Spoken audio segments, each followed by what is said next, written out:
کہ جو شخص یہ چاہتا ہے اللہ میری نسلوں کے لیے رزق کے دروازے کھلے رکھ، رزق کے روحانی اور رزق کے جسمانی، اللہ میری نسلوں کے لیے دنیا کی مہنگائیاں، حالات، کرائسس، ناکامیاں اور پتہ نہیں آگے مہنگائیوں کی صورتحال کیا ہوگی، لیکن اللہ مجھ سے اور میری نسلوں سے رزق نہ چھین، تو فرمایا اس شخص کو کہے کہ سورۃ فاتحہ پڑھ، اور سورۃ فاتحہ کو ایک بار پڑھ، اور جب پہنچ ایاک نعبد و ایاک نستعین، اس کو 40 منٹ ایسے وجدان، ایسے درد، ایسی کیفیت کہ کوئی دنیا کا کوئی فرد مجھے یاد نہ رہے سوائے اس کی ذات کریمی کے، اور اس کو دہرا دہرا دہرا دہرا، اس کو دہرا، اور کہا کہ میں نے وہ پڑھنا شروع کر دیا، پڑھنا شروع کر دیا۔ شیخ حامد کوفی کہتے ہیں کہ کوفہ میں ہمارے ہاں ایک رئیس تھا، اور لوگ اس کے در سے کھاتے تھے، اور لوگ اس کے در سے بہت لیتے تھے، اور بہت سخاوت چلتی تھی، اور سنا تھا کہ اس کے والد بھی ایسے رئیس تھے، اور سنا تھا اس کے دادا بھی ایسے رئیس تھے، اور یہ بات سنی تھی کہ اس کے دادا نے کوئی عمل کیا تھا، اور ایسا نہیں، دادا کے بڑوں نے کوئی ایسا عمل کیا تھا جس میں اللہ سے نسلوں کے لیے رزق اور رزق کے خزانے منوائے تھے۔ کتنے لوگ ایسے ہیں، مال دولت چیزیں ایسے حالات اور گردش میں آئے کہ ناموری سے گمنامی میں چلے گئے۔ مجھے یاد ہے کہ میں ٹاؤن شپ میں ایک بندے سے ملا، یہ بات ہے آج سے کوئی 27-28 سال پہلے کم و بیش، ایسی چھوٹا سا کمرہ تھا اور مختصر سی 2-3 کرسیاں، ایک ٹوٹی سی میز، اور کہا کہ میں لاہور میں میرا سکہ چلتا تھا، میرا نام یہ ہے، نام مناسب نہیں، رازداری زندگی کا پہلا حصہ ہے، اور میرا نام یہ ہے، اور میرا اپنا ذاتی جہاز تھا، اور یہ مال تھا، اور یہ چیز تھا، اور آج میرا حال یہ ہے کہ اگر میں دوائی لوں گا تو یہ بندہ پیسے دے گا جو ساتھ کھڑا تھا، میرے پاس دوا کے پیسے نہیں ہیں۔ مجھ سے ہمارے مخلص ہیں، وہ کہنے لگے کہ میرے والد جن کے پاس جاب کرتے تھے ان کا بہت بڑا کاروبار تھا، انہوں نے اس دور میں 14,000 کی گاڑی لی تھی نئی، اور پھر 16,000 کی گاڑی لی، نئی گاڑی، کتنے کی؟ 16,000 کی گاڑی لی، 100 کا نوٹ بانٹتے تھے، صبح سے شام تک، شام سے صبح تک لوگ لین لگا کے لیتے تھے، اور جس دور میں 250 روپے کے 5 مرلے جگہ ملتی تھی، 250 فٹ جگہ ملتی تھی، نہ 125 فٹ، 125 جگہ ملتی، 5 مرلے 250 روپے کی، اور وہ بیچتے تھے۔ اور پھر ایک وقت ایسا آیا ہر چیز ختم ہو گئی۔ میرے پاس ایک ڈرائیور تھا، وہ کہنے لگا کہ میرے مالک ہیں جن کے پاس پہلے میں کام کرتا تھا، ان کے حالات آ گئے تو میں نے آپ کے پاس آپ کی ڈرائیوری کی، اگر رمضان میں کوئی بچا ہوا لنگر ہو میں انہیں بلا لوں، آپ دے دیں گے؟ تو ہم رمضان میں مجمع آتا تو کوشش کی جاتی ہے کہ ان کو کھانا تازہ کھلایا جائے، تو میں نے کہا ٹھیک ہے، کہا کہ کچھ پیسے بھی ہو جائیں۔ میں کون ہے؟ کہا کہ فلاں لاہور کا، نہیں جانتے آپ؟ ہاں جانتا ہوں، اتنی بڑی سوسائٹی ہے، بڑی مالداروں کی۔ کہا یہ 28 مربع جگہ انہی کی تھی، اور آج سے 40 سال پہلے انہوں نے یہ جگہ بیچی تھی، اور اتنے کروڑوں میں اتنے میں بیچی تھی۔ اب وہ ایک چھوٹے سے مکان میں رہتے ہیں، سب کچھ ختم ہو گیا ہے، سب کچھ ختم ہو گیا ہے، اور ان کے گھر کھانا نہیں ہوتا، اور آپ اگر کھانا دیں گے تو ان کے گھر میں 2-3 وقت اچھا گزر جائے گا۔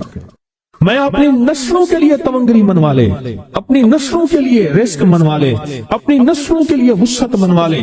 تو کہے کہ مال بہت ہے اور نسلوں کے کام آئے گا، مال رکھنا جائز ہے، حلال جائز ہے، لیکن یہ شرط نہیں ہے کہ وہ رہے گا یا نہیں رہے گا۔ یہ میرے ساتھ چوک ہے، یہاں کرتبہ چوک، یہاں 2 پلازے مجھے بندے نے بتائے، اب اس کے نہیں ہیں، کہا یہ اور یہ اس بندے کا ہے، فلاں نام کے بندے کا، اور اس کا آج کچھ نہیں رہا۔ اب وہ جس کسائی سے گلبرگ میں ہے، یہاں لاہور میں، جس سے بہت منو گوشت آتا تھا اور بڑے بڑے رئیس دعوتیں پکتی تھی، چپ کر کے جاتا ہے اور وہ کچھ پیسے اس کی مٹھی میں ڈال دیتے ہیں اور وہ اس سے زندگی کا گزر بسر ہوتا ہے۔ میں یہاں لاہور میں فیروز پور روڈ پہ ایک جگہ گیا تو انہوں نے وہ جگہ پہ کھڑے ہو کے دکھایا، وہ سامنے جو بنگلہ ہے، میں نے کہا وہ تو محل ہے، کہہ رہے یہ اس بندے کا ہے، اب ایک کمرہ اس کو ہم نے دیا ہوا ہے اور وہ بنگلہ، وہ محل، وہاں وہ کھڑکی اس طرف کی بند رکھتا ہے کہ میری نظر اس پہ نہ پڑے، وہ سب کچھ اس سے چھن گیا ہے۔ سنیں، یاد رکھیں، جو اللہ کے خزانوں سے ملتا ہے وہ تیری جیب سے جا نہیں سکتا، وہ دنیا کی جیبوں اور مالوں سے جو ملتا ہے وہ تیری جیب میں رہ نہیں سکتا۔ یہ جو عمل ہے نا، نسلوں کے لیے رزق منوانا، برکت منوانا، نسلوں کے لیے، نسلوں کے لیے رزق منوانا، نسلوں کے لیے برکت منوانا، یہ جو عمل ہے، بس اب میں نے آپ کو عرض کیا نا کہ آپ پوچھیں کتنے دن کریں گے، میں نے کہا دل خود بولے گا، من خود بولے گا، اندر خود بولے گا۔ یعنی آپ کو کچھ واقعات سنے ہیں، بڑی بڑی ہستیوں کے واقعات، بڑی بڑی ہستیوں کے واقعات۔ یہ اس میں سعودی عرب مکہ مکرمہ میں ایک جگہ ہے، اس کا نام خالدیہ ہے سوسائٹی، میں وہاں ایک عرب سے ملا، شیخ ابو ترکی اسے کہتے تھے، تو اردو عربی تو مجھے آتی نہیں، بس تھوڑی بہت ایسے شد بدھ ہے، تو وہ تھوڑی ہی دیر میں کہتے تھے، ایسے اٹھتے تھے نا، کہتے تھے اللہم ایاک نعبد و ایاک نستعین۔ میری ان سے چند ملاقاتیں ہیں، بوڑھے تھے، بابے تھے، کہ ان کے بڑے آئے تھے، اصل میں خلافت عثمانیہ تھی تو ان کے بڑے ترکیہ سے آئے تھے، تو پھر مکے میں رہتے رہتے تو وہیں کے ہو گئے۔ ان کا جو خادم تھا وہ اردو بولنے والا تھا اور انڈیا کا تھا، اس سے میرا تعلق تھا، تو میں نے اس سے پوچھا، میں نے کہا تیرا جو ہے یہ بابا یہ کیوں پڑھتا ہے؟ یہ پتہ نہیں، میں پوچھ کیوں پڑھتا ہے؟ اس نے کہا جلالی بابا ہے تو کہے گا مجھ سے، میں نے کہا میرا کہے، اچھا وہ میرے اشارے دیکھ رہا تھا، تو اس نے ابھی سے پوچھا کیا کہتے ہیں؟ اس نے ڈرتے ڈرتے کہا کہ جی آپ یہ کیوں پڑھتے ہیں؟ تو بڑا خوش ہو گیا، کہنے لگا پہلا بندہ ہے جس نے مجھ سے پوچھا، آج تو کسی نے پوچھا نہیں، پہلا بندہ ہے جس نے مجھے یہ پوچھا ہے۔ کہا جب ہم چھوٹے تھے ہمارے پاس بہت غربت تھی اور تنگ دستی تھی، تو میرے والد ہمیں بٹھا لیتے تھے اور ہم سورۃ فاتحہ پڑھتے تھے، اور جب پہنچتے تھے نا ایاک نعبد و ایاک نستعین پر، تو پھر اس کو میرے والد کہتے تھے دہراؤ، بہت زیادہ پڑھو، بہت زیادہ پڑھو، بہت زیادہ پڑھو، بہت زیادہ پڑھو۔ کام پڑھتے تھے، بہت زیادہ پڑھتے تھے، بہت زیادہ پڑھتے تھے، اور کہا میرے والد پھر دعا کرتے تھے اور ہم آمین کہتے تھے، اور میرے والد کہتے تھے چلو مبارک ہو، ہمیں جو ہے اللہ پاک وہ فلاں فلاں چیزیں، وہ حلاوے، وہ چیزیں کھلائیں گے۔ کہہ رہے ابے کو دیکھتے تھے، ابا جی ہمارے پاس تو پیٹ بھر کے روٹی نہیں ہے، آپ کہتے ہیں اللہ وہ کھلائے گا، وہ کھلائے گا، اور ابا ایسے خوش ہو جاتا تھا۔ کیوں؟ ابے کو یقین تھا کہ سورۃ فاتحہ اس کریم نے قبول کر لی اور میرا کام ہو گیا۔ وَمَن يَتَوَکَّلْ عَلَى اللَّهِ، ہاں میرے بندے میری ذات پہ بھروسہ کر کے دیکھ، میرے قریب آ کے دیکھ، مجھ سے دوستی لگا کے دیکھ تو صحیح، میں کر کے دکھاؤں گا۔ ساری دنیا تعریف کو پسند کرتی ہے، میرا رب سب سے زیادہ تعریف کو پسند کرتا ہے، سب سے زیادہ۔ جب بندہ یہ لفظ کہتا ہے نا یا لطیف بخلقہ، یہ لفظ بندہ کہتا ہے تو اس کے لطف و کرم اس کا متوجہ ہوتا ہے۔ بڑے بڑے محدثین نے، مفسرین نے، اولیاء صلحاء نے اس انمول خزانے کو پڑھا، اس کے واقعات کو بیان کیا، اس کے مشاہدات کو بیان کیا۔ ایک بزرگ فرماتے ہیں کہ مجھ پر ایک مرتبہ دل کی تنگی اور خوف کی شدت کا غلبہ ہوا، میں پریشان حال، بغیر سواری اور بغیر توشہ کے، توشہ سے مراد کھانا پینا، سواری، سفر، بس ایسے مکہ مکرمہ کی طرف چل دیا۔ 3 دن تک اس طرح بغیر کھائے پیے چلتا رہا، اور چوتھے دن بھوک کی شدت کا، پیاس کی شدت کا اتنا احساس ہوا، مجھے اپنی ہلاکت کا اندیشہ ہوا کہ شاید اب مر جاؤں، اسباب کے بغیر چلا۔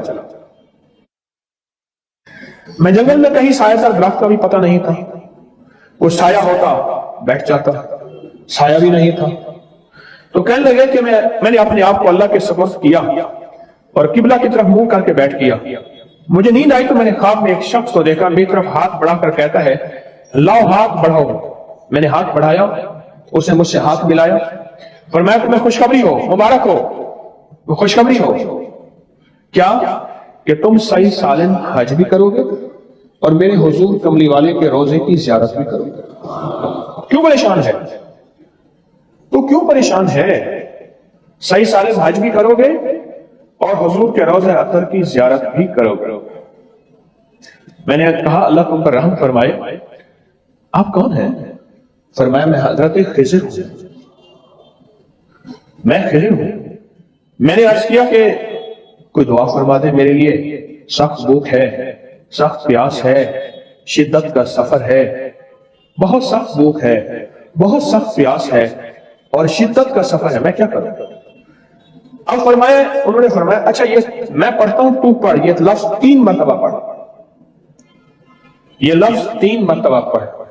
اب میں بھی پڑھ رہا ہوں، اب میرے ساتھ پڑھیں، درد سے، توجہ سے، یقین سے، دھیان سے اور پوری کیفیت کے ساتھ اور پورے جذبے کے ساتھ۔ اور میں بھی پڑھ رہا ہوں، تو بھی اس لفظ کو 3 مرتبہ میرے ساتھ پڑھ۔ یا لطیفم بخلقہ، یا علیمم بخلقہ، یا خبیرم بخلقہ، الطف بی، یا لطیفم، یا علیم، یا خبیر، یا لطیفم بخلقہ، یا علیمم بخلقہ، یا خبیرم بخلقہ، الطف بی، یا لطیف، یا علیم، یا خبیر، یا لطیفم بخلقہ، یا علیمم بخلقہ، یا خبیرم بخلقہ، الطف بی، یا لطیف، یا علیم، یا خبیر۔ فرمایا یہ 3 دفعہ پڑھ، جس طرح آپ نے 3 دفعہ پڑھا، 3 دفعہ پڑھ۔ اب اس کا ترجمہ ہے، اے وہ پاک ذات جو اپنی مخلوق پر مہربان ہے اور اپنے مخلوق کے حال کو جانتا ہے اور ان کی ضروریات سے باخبر ہے۔ مخلوق کے حال کو جانتا ہے میرا اللہ اور تو ان کی ضروریات سے باخبر ہے۔ اے اللہ تو مجھ پر لطف فرما، مہربانی فرما، اے لطف کرنے والے، اے علیم، اے خبیر، مجھ پر مہربانی فرما۔ پھر فرمایا یہ تجھے تحفہ دیتا ہوں۔ حضرت خضر علیہ السلام نے فرمایا یہ تجھے تحفہ دیتا ہوں، ہمیشہ کام آنے والی چیز ہے جب تجھے کوئی تنگی پیش آئے، کوئی آفت نازل ہو، تنگی پیش آئے، کوئی آفت نازل ہو، تنگی پیش آئے، کوئی آفت نازل ہو۔ اچھا آپ سنیں، آپ ایک بات اور، آپ کی جو بھی تسبیح ہے آپ پڑھیں، صرف 3 دفعہ روزانہ پڑھ لیا، بس۔ وہ کون سا مشکل ہے بتائیں؟ اچھا کوئی وقت مقرر کریں، صبح، شام، دوپہر، رات، سوتے ہوئے۔ اس دن میرا وظیفہ رہ گیا 7 دفعہ آفا سپتم والی آئی، رات کو 1:15 بجے آنکھ کھلی، میں نے پھر وہ وظیفہ پورا کر لیا۔ اچھا 3 دفعہ پڑھ لیں سر۔ حضرت خضر علیہ السلام نے اس کو فرمایا 3 دفعہ پڑھ، ٹھیک ہے، اس کے اندر کیفیات کیا ہوں گی؟ جو 3 دن کا پیاسا ہو اور 3 دن کا بھوکا ہو، سوچیں غور سے، 3 دن کا پیاسا، 3 دن کا بھوکا، سواری اس کے پاس نہیں ہے، منزل اس کے پاس نہیں ہے، سایہ اس کے پاس نہیں ہے، صحرا اور ویرانہ ہے، جنگل، درندے اور موت، اس نے کس درد کے ساتھ پڑھا ہوا؟ لفظوں کے ساتھ درد چاہیے، یاد رکھیے گا، لفظوں کے ساتھ درد چاہیے۔ اس نے کس درد کے ساتھ، کس غم کے ساتھ، کس کیفیت کے ساتھ پڑھا؟ کوشش کریں اسی درد، اسی غم، اسی کیفیت کے ساتھ پڑھیں گے۔ 3 دفعہ پڑھ لیں۔ اب کیا فرمایا حضرت خضر علیہ السلام نے؟ تحفہ ہے، ہمیشہ کام آنے والی چیز ہے، جب تجھے کوئی تنگی پیش آئے یا کوئی آفت ہو، تنگی پیش آئے یا کوئی آفت ہو، وہ کسی بھی قسم کی آفت ہو، فرمایا آفت نازل ہو تو اس کو پڑھ لیا کر، تنگی رفع ہو جائے گی، آفت سے خلاصی ہو جائے گی۔ یہ کہہ کر وہ غائب ہو، کوئی تنگی ہو یا آفت ہو، رزق کی تنگی ہے، صحت کی تنگی ہے، کاروبار کی تنگی ہے، وہ زندگی تنگ ہے، مسائل میں، مشکلات میں، بیماریوں میں، دکھوں میں، تکلیفوں میں، جادو جنات، نظر بد، ناکامیاں، زندگی تنگ ہے، یا کوئی آفت آ گئی ہے، کرونا جیسی کوئی دنیا کی آفت ہے اور وہ کسی شکل میں ہے، وہ سیلاب کی آفت ہے، وہ کوئی زندگی کی آفت ہے، آسمان سے نازل ہوئی ہے، بیماری کی شکل میں، آزمائش کی شکل میں، قید کی شکل میں، مقدمے کی شکل میں، کسی ظالم کے مسلط ہونے کی شکل میں،